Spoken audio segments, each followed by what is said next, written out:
아버지, 새해 둘째 날 새벽 우리를 깨워 주님 앞에 서게 하시니 감사를 드립니다. 하루의 첫 시간을 주님께 드릴 수 있는 은혜를 주심이 우리에게 가장 큰 복임을 고백합니다. 주님, 새해가 시작되었지만 우리의 마음과 삶이 여전히 연약함을 주님 앞에 고백합니다. 말씀보다 앞섰던 우리의 생각과 기도보다 분주함을 택했던 지난날의 모습을 용서하여 주옵소서. 이 새벽 주님의 은혜로 우리를 씻어주시고 말씀과 기도로 새롭게 하여 주옵소서.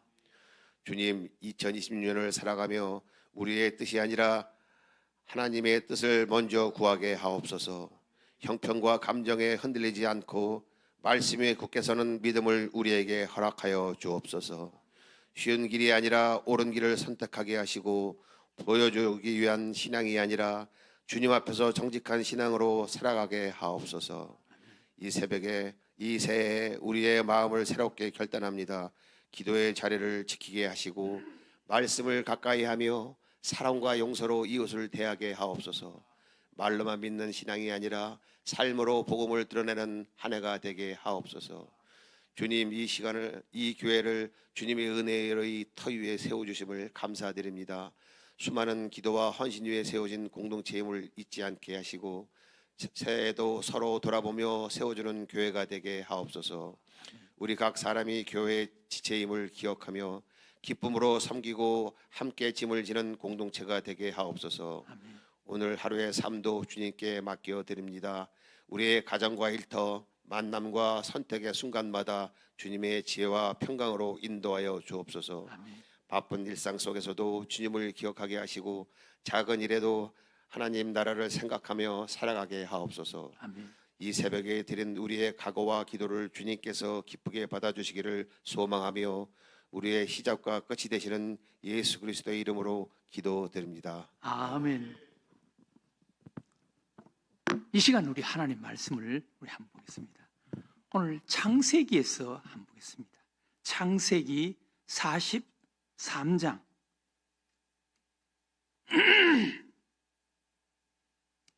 창세기 43장 8절에서 15절까지 있는 말씀을 한번 읽어보겠습니다. 창세기 43장 8절에서 15절 한 절씩 우리 이 아침도 말씀을 교독으로 한번 읽어보겠습니다. 제가 8절을 읽겠습니다. 8절. 유다가 그의 아버지 이스라엘에게 이르되 저 아이를 나와 함께 보내시면 우리가 곧 가리니 그러면 우리와 아버지와 우리 어린 아이들이 다 살고 죽지 아니하리이다. 내가 그를 위하여 담보가 되우리니 아버지께서 내 손에서 그를 찾으소서. 내가 만일 그를 아버지께 데려다가 아버지 앞에 두지 아니하면 내가 영원히 죄를 지리이다. 우리가 지체하지 아니하였더라면 벌써 2번 갔다 왔으리이다. 그들의 아버지 이스라엘이 그들에게 이르되 그러할진대 이렇게 하라. 너희는 이 땅의 아름다운 소산을 그릇에 담아 가지고 내려가서 그 사람에게 예물로 드릴지니 곧 유향 조금과 꿀 조금과 향품과 모략과 유향나무 열매와 감 복숭아이니라. 너희 손에 갑절의 돈을 가지고 너희 자루 아귀에 도로 넣어져 있던 그 돈을 다시 가지고 가라. 혹 잘못이 있었을까 두렵도다. 내 아우도 데리고 떠나 다시 그 사람에게로 가라. 전능하신 하나님께서 그 사람 앞에서 너희에게 은혜를 베푸사 그 사람으로 너희 다른 형제와 베냐민을 돌려보내게 하시기를 원하노라. 내가 자식을 잃게 되면 이르리로다. 다 같이 읽겠습니다. 그 형제들이 예물을 마련하고 갑절의 돈을 자기들의 손에 가지고 베냐민을 데리고 애굽에 내려가서 요셉 앞에 서니라. 아멘. 사랑하는 교회 여러분, 오늘 아침이 2026년 첫 새벽 기도입니다. 천리길도 한 걸음부터다라는 그런 속담이 있듯이 첫 단추를 이제 잘 꿰야 됩니다. 저는 어제 혼자 교회에 나와서 오늘 새벽에 어떤 말씀을 전할까? 물론 우리가 우리 그리스도인들은 하루하루가 첫날처럼 1년을 하루처럼 그렇게 살아가야 하지만 그래도 내일 아침 새해 첫 새벽 기도인데 어떤 말씀을 전할까? 혼자서 제가 본당에 올라와서 혼자서 묵상도 하고 생각도 하고 어떤 말씀을 전할까? 희망과 소망에 관한 말씀을 전할까? 아니면은 우리가 1년을 마무리를 하고 새해를 맞이하니까 우리는 항상 마무리가 있다. 종말론적인 그런 삶을 살아야 된다. 이런 말씀을 전할까? 어떤 말씀을 전할까? 라고 묵상하다가 언뜻 성령님께서 제 마음속에 오늘 이 말씀이 언뜻 생각나더라고. 포기할 때 하나님께서 주신다. 내 것을 내려놓고 내 것을 포기할 때 하나님께서 주신다.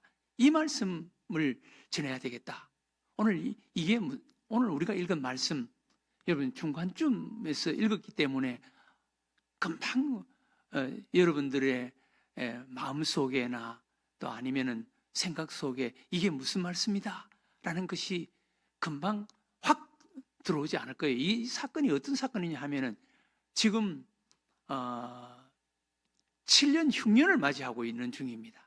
7년 흉년을 맞이해서 지금 요셉은 애굽 땅에서 국무총리가 되어 있고, 그리고 요셉의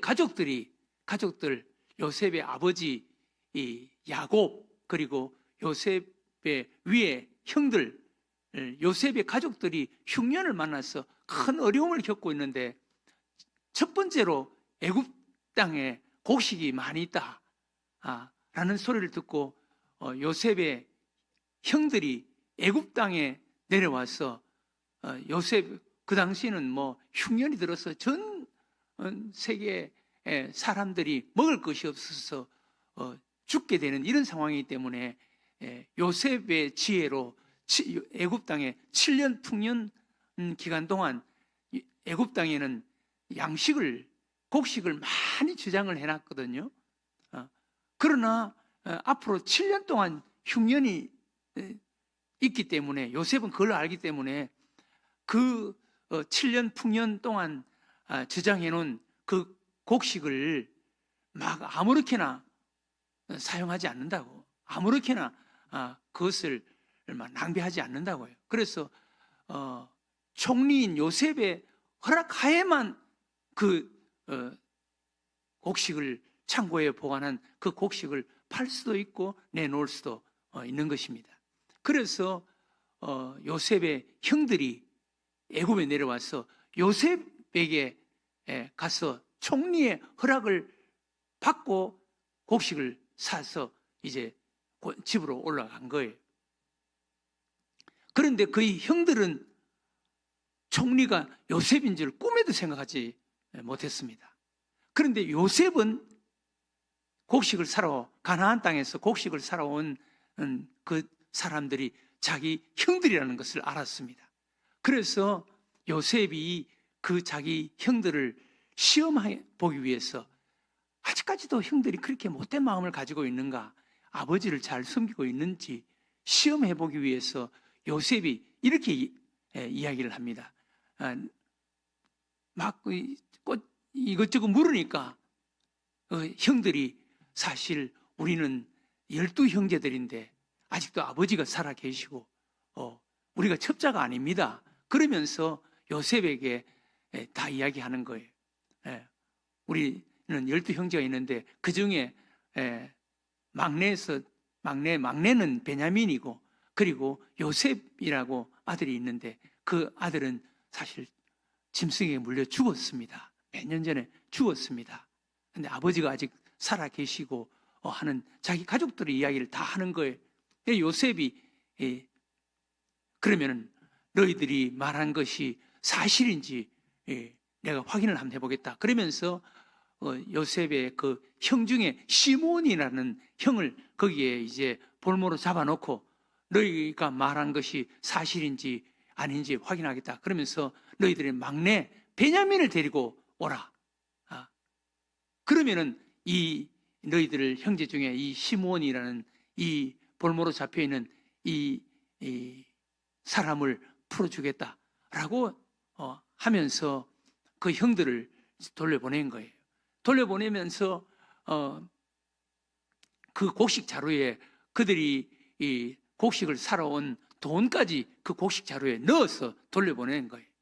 그 집에 가서 보니까 돈까지 곡식 자루에 담겨 있으니까 막 깜짝 놀라는 거죠. 그 동생 요셉은 요셉이 형들에게 아버지를 위해서 곡식을 주는데 돈까지 받는가 하면서 돈까지 넣어서 그냥 돌려보내버렸어요. 그런데 이제 그들이 올라가서 자기 집에 돌아가서 그 사간 곡식을 벌써 다 먹었습니다.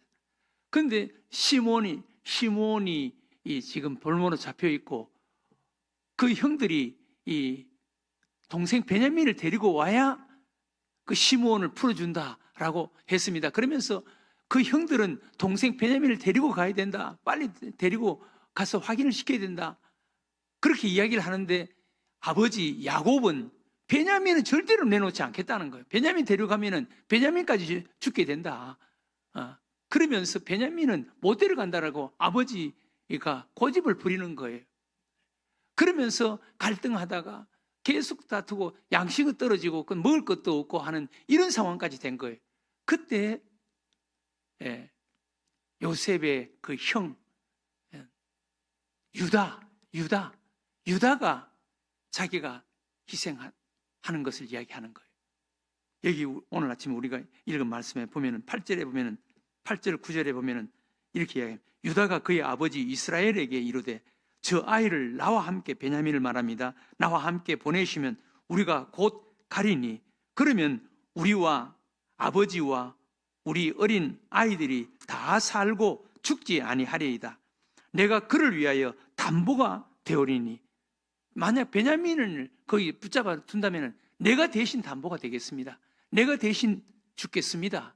저 베냐민 대신 내가 죽겠습니다. 내가 담보가 되겠습니다. 라고 이야기하는 거예요. 자기 포기는 거예요. 내가 담보가 되오리니 아버지께서 내 손에서 그를 찾으소서. 내가 만일 그를 아버지께 데려다가 아버지 앞에 두지 아니하면 내가 영원히 죄를 지리이다. 유다가 자기 포기를 하는 거예요. 자기 포기를 이야기하는 거예요. 그런데 이 유다, 여러분, 이 유다, 사실 유다는 야곱의 네 번째 아들입니다. 첫 번째는 베냐민입니다. 네 번째 아들이 유다입니다. 그런데 유다가 항상 자기가 희생하는 것을 볼 수가 있습니다. 자기가 먼저 희생합니다. 형들이 요셉을 죽이자고 했을 때 요셉을 죽이지 말자라고 한 사람이 유다입니다. 그런데 여러분, 유다 나라에서 왕들이 이 유다 지파에서 계속 나옵니다. 다윗도 유다 지파에서 나옵니다. 유다 지파가 유대 나라가 되는 겁니다. 자기가 헌신하고 자기가 희생하는 유다가 복을 받는 것을 볼 수가 있습니다. 오늘 여기서도 아버지, 만약 내가 동생 베냐민을 데리고 오지 못하면 내가 대신 담보가 되겠습니다. 내가 죽겠습니다. 그렇게 이야기합니다. 그리고 아버지도 여러분 한번 보세요. 아버지도 여기 보면은 14절에 보면은 이렇게 이야기합니다. 전능하신 하나님께서 그 사람 앞에서 너희에게 은혜를 베푸사 그 사람으로 너희 다른 형제와 베냐민을 돌려보내게 하시기를 원하노라. 내가 자식을 잃게 되면 이르리로다. 야곱도 포기하는 거예요. 내가 자식을 잃게 되면 이르리로다. 베냐민 어떻게 하겠느냐? 베냐민, 그 사람이 베냐민을 잡아서 돌려보내지 않으면 내가 그렇게 사랑하는, 사실 요셉과 베냐민이 야곱이 그렇게 사랑했던 라헬의 아들입니다. 요셉이 11번째고 베냐민이 12번째입니다. 그러니 이 아버지 야곱이 이 요셉과 베냐민을 특별히 사랑했습니다. 그런데 요셉이 죽었다고 형들이 그냥 요셉의 피 묻은 옷을 보여주면서 죽었다라고 해서 요셉이 죽은 줄 알고, 그때부터 야곱은 살았지만 산 사람이 아니었습니다. 막내 베냐민 하나 바라보고 산 거예요. 그런데 베냐민까지 데리고 오라 그러니까 베냐민을 안 내놓는 거예요. 지금에 왔어야 베냐민을 포기하는 거예요. 내가 자식을 잃게 되면 이르리로다. 그러면서 베냐민을 내놓는 거예요. 오늘 여기 우리는 유다의 자기 포기, 그리고 아버지 야곱, 베냐민을 내놓는 자기 포기, 내가 자식을 잃게 되면 이르리로다. 그렇게 자식을 포기합니다. 그런데 여러분, 포기하니까 잃게 됩니까? 누구를 만납니까? 요셉을 만나야 되는 거예요. 요셉. 그들이 내려가서 요셉이 자기들이 과거에 십몇 년 전에 애굽에 노예로 팔았던 그 요셉이, 그 동생 요셉이 앞에 서 있는 총리가, 애굽의 총리가 요셉이라는 것을 알게 되는 거예요. 요셉이 그 소리를, 베냐민이 내려오는 것을 보고, 베냐민을 보고 요셉이 형들을 끌어안고 울면서 내가 요셉입니다. 그러면서 이야기합니다. 거기 16절 마지막 16절을 한번 보세요. 요셉은 베냐민이 그들과 함께 있음을 보고 자기의 청지기에게 이르되 이 사람들을 집으로 인도해 드리고 짐승을 잡고 준비하라. 이 사람들이 정오에 나와 함께 먹을 것이니라. 요셉이 비로소 그 형들의 마음을 이제 알고 베냐민을 보고 이렇게 좋아하는 거예요. 여기 오늘 이 사건을 통해서 유다, 자기 포기, 그리고 유다의 아버지 야곱, 베냐민, 내가 자식을 잃게 되면 이르리로다. 그러면서 베냐민을 내놓는 자기 포기, 이것을 통해서 요셉을 만나고 다 잃는 것이 아니라 다 더 얻는, 하나님으로부터 얻는 것을 오늘 우리가 볼 수가 있습니다. 자기 포기를 할 때, 내려놓을 때 하나님으로부터 얻는 것입니다. 네. 마태복음에 보면은 한 농부가 일을 하다가 밭에 감추인 보화를 발견합니다. 보화를 발견해서 그 밭을 사기 위해서, 밭 임자가 보화의 주인이거든요. 그 밭을 사기 위해서 돌아와서 자기의 모든 것을 다 팔았다 그래서 자기 포기하는 거예요. 그리고 나서 그 밭을 삽니다. 자기 포기를 할 때 얻을 수가 있다는 거예요. 갈라디아서 6장에 보면은 무엇이든지 심는 대로 거둔다. 심는 대로 거둔다. 자기 포기, 수고, 심을 때 거둔다는 거예요. 오늘 이 아침 기도했으면 좋겠습니다. 자기가 내려놓을 때 하나님으로부터 얻는 것입니다. 이게 진정한 그리스도인의 삶입니다. 이거 자기 포기 쉬운 게 아니에요. 네. 자기 내려놓으면 쉬운 게 아니에요. 저는 우리 교인들 이렇게 볼 때 우리 성도들이 얼마나 봉사 열심히 하고 헌신을 하는지, 사실 우리 성도들의 그런 헌금, 봉사, 헌신, 그것이 없었다면 우리 늘샘교회가 어떻게 여기까지 왔겠어요? 제가 무슨 잘나고 제가 똑똑하고 제가 잘해서 그랬겠어요? 우리 성도들 자기 포기, 자기 헌신이 있었기 때문에 우리 늘샘교회가 있게 된 거예요. 예. 간혹가다 제가 토요일 날이나 금요일 날 제 서재에 있다가 밖에 나와서 이렇게 보면은 교회 와서 청소하고 하시는 그런 분들을 보면은 제가 마음이 울컥해요. 저분들도 다 자기 시간이 있을 텐데, 할 일이 있을 텐데, 부부가 와서 화장실에서 청소를 하고 계단에서 청소를 하고, 자기 시간, 자기 취미, 자기 생활 다 주님을 위해서 포기한 거 아니겠어요? 내려놓은 거 아니겠어요? 그러니까 우리 늘샘 교회가 이렇게 아름다운 교회가 될 수가 있었던 것입니다. 또 자기를 내려놓을 때 하나님으로부터 얻는 것입니다. 사랑하는 교회 여러분, 2026년 자기 시간, 또 자기 것 하나님에게 한번 포기해 보세요. 내려놔 보세요. 하나님이 주신다니까요. 이것을 얻는 자가 돼야 돼. 내 것을 내려놓고 하나님으로부터 얻는 자, 하나님께 얻는 자, 이것이 진정한 그리스도인의 삶이고 축복의 삶이 되는 것입니다. 제가 설교를 위해서 글을 여러 가지 읽는데 이런 재미있는 그런 자기 포기에 대해서 이런 것을 소개했더라고요. 어느 큰 회사에서 입사시험, 마지막 입사시험에 이런 문제가 나왔다는 거예요. 당신이 만약 차를 가지고 있는데 당신 앞에 이 세 사람이 나타났을 때 당신은 어떻게 하겠느냐?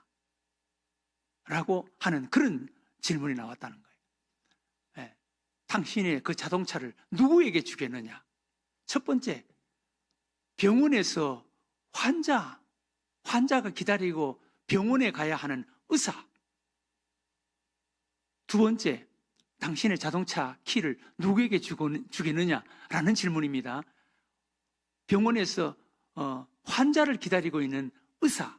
두 번째, 자기가 결혼하고 싶은 가장 예쁜 아가씨.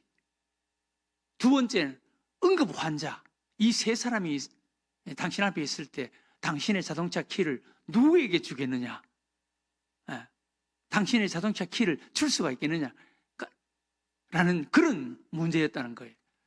그런데 그 응시자들 가운데 이 대답을 한 사람이 선택됐다는 거예요. 저는 이렇게 하겠습니다. 그러면서 자기의 키를 의사에게 주면서 의사 선생님, 이 응급 환자를 태워서 병원에 좀 데려가 주세요. 저는 이 아가씨와 버스를 기다리겠습니다. 그러면서 그 사람이 최종 후보로 선택됐다. 자기를 포기한 사람,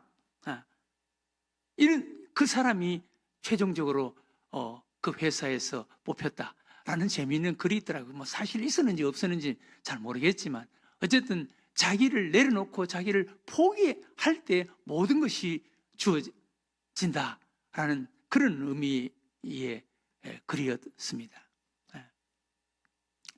교회 여러분, 2026년 이 안에 자기를 내려놓고 자기를 포기하고 하나님으로부터 얻는 삶을 사는 자가 되게 해달라고 오늘 이 아침 기도하는 여러분들과 제가 되시기를 주의 이름으로 축원합니다. 하나님 아버지,